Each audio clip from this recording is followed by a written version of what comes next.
আজ পূর্ণিমা আবার বজরংবলীর বার, সেই জন্য আজ সকাল সকাল উঠে আমি ফুল তুলতে চলে গেলাম। চান টান করে ফুল তুলতে গেলাম।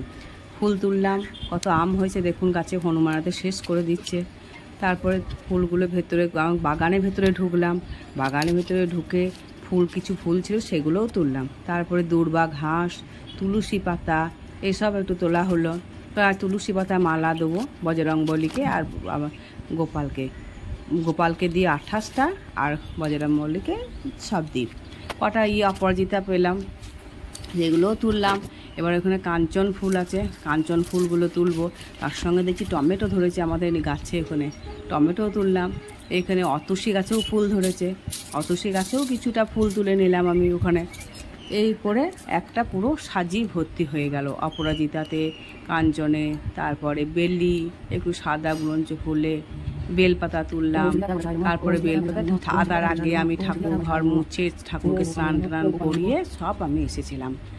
এখন তুলসী পাতায় মালা গাঁথলাম, বজরংবলীকে গোপালকে পরালাম, বজরংবলীকে পরালাম। আর একটা মালা গেঁথে রেখে দিলাম, ওটা আমার ছেলে পরাবে বজরংবলীকে।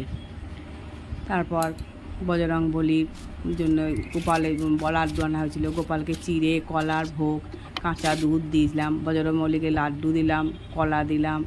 সিঁদুর টিঁদুর আগে তো পরিয়েছিলাম আমি, ওকে একটু খাইয়ে দিলাম গোপালকে লাড্ডু ভেঙে। তারপর একটু ওই ধূপ প্রদীপ, ধুনো, ঘিয়ের প্রদীপ এইসব আমি দিই পূর্ণিমাতে, এতে আমি দিই।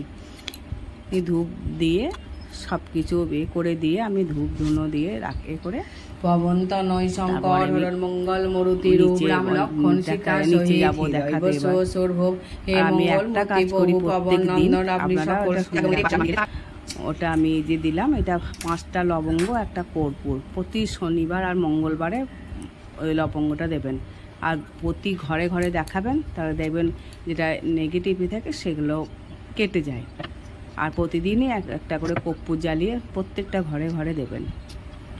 তারপর আমি গোপালকে দুধ খাওয়ালাম, জল খাইয়ে দিলাম, ওদের খাবার টাবার খাইয়ে দিয়ে তারপরে বাসনগুলো মুখ